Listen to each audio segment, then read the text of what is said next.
you know, by saying how honored I am, how humbled I am at the presence of each of you in this room tonight. Particularly those of you, and I don't want to start calling names, but for those who I had a chance to greet before getting to the stage here, I said this to them and trying to keep myself from crying, but there are so many legends in this room, so many iconic figures in the world of publishing, so many brothers and sisters, primarily sisters, who have struggled against the odds for so many years to make sure that those of us who have a little something to say had a place to say it.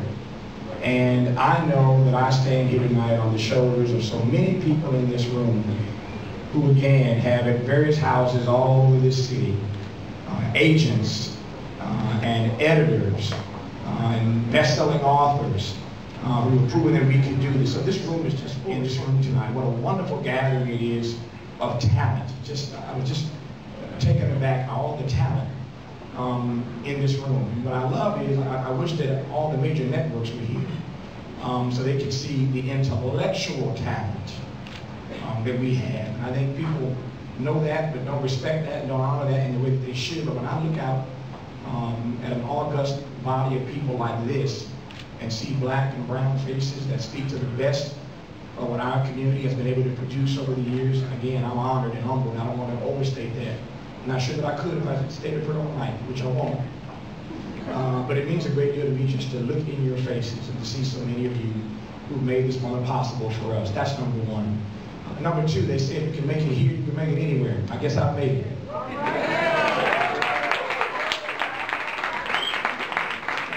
Just a little joke, just a little joke.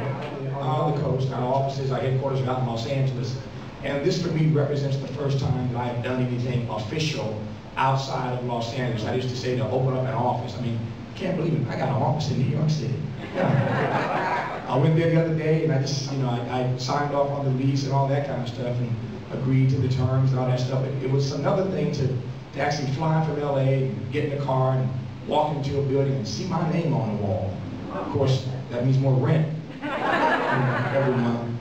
But it is it's quite a feeling to just walk into a building in New York City and see your name on the wall for something that means so much to me. I can never imagine when Denise introduced me. By the way, that was Denise Pond. She's very modest. I would not be standing here today were it not for the beauty and the brilliance and the love and the service of Denise Pond. I started with and the right person at the right time with this project. But it now gives me somebody to pass all these requests I'm getting for books on to. I don't do that. I mean, I told my friends already, I got 18 book proposals today. I did media around the city and running down to the radio station, bringing manuscripts, and found out where I stayed, bringing manuscripts to the hotel. I was like, thank God that I don't have to do this. And so I'm delighted that we have a visionary leader of SmileyBooks, and she's going to come up in a moment, but I just want to say how much I appreciate and how blessed we are to have as our leader, Cheryl Woodruff.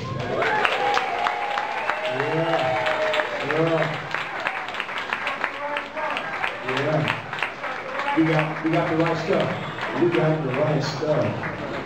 The creative voices of our people, people of color and beyond, get a chance to be heard. There's so many wonderful stories that need to be told, as you well know. So many persons who have ideas.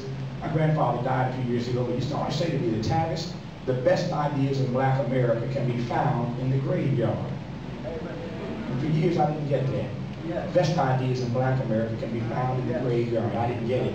Of course, what he meant was that too many of us go to our graves with good ideas that we never had a chance to put in the ground in another way, plant it, water it, and watch it grow. There are a lot of reasons for that, but one of the many reasons is the recalcitrance, the ignorance, the arrogance, the elitism, and sometimes the just not getting it by the folk who run this industry here in New York, with all due respect.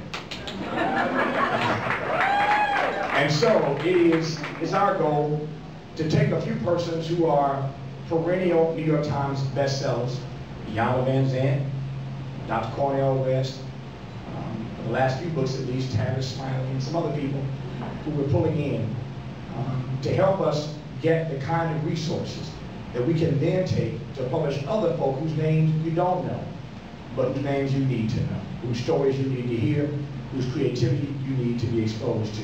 I see my role on radio and television very simply as this, as a person of color, to ask questions that otherwise wouldn't get asked, to raise issues that otherwise would not get raised, and quite frankly, to profile people who otherwise would not get a chance to be profiled, to really challenge folk through our radio and TV work to re-examine the assumptions that they hold, to expand their inventory of ideas. So we're taking that notion that drives our radio and TV work, our media work, and applying it now to SmileyBooks. And so we're honored to have these persons you're going to meet in just a moment, courtesy of Cheryl, who are helping us kick this thing off so that we can, hopefully years from now, be about the business of giving our people a chance to let their stories be told. And one of the things that I'm confident of is that we know how to sell books to our people better than anybody else in the country. With all due respect to the people here in New York, we know how to do this.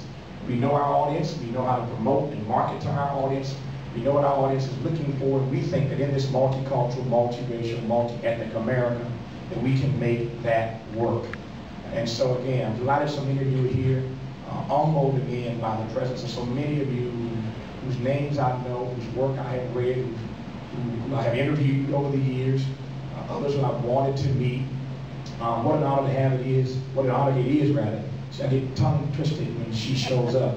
Can I just tell you, I love her, and there's absolutely nothing she can do about it. Ruby did play, package paid. Please welcome Cheryl Woodruff.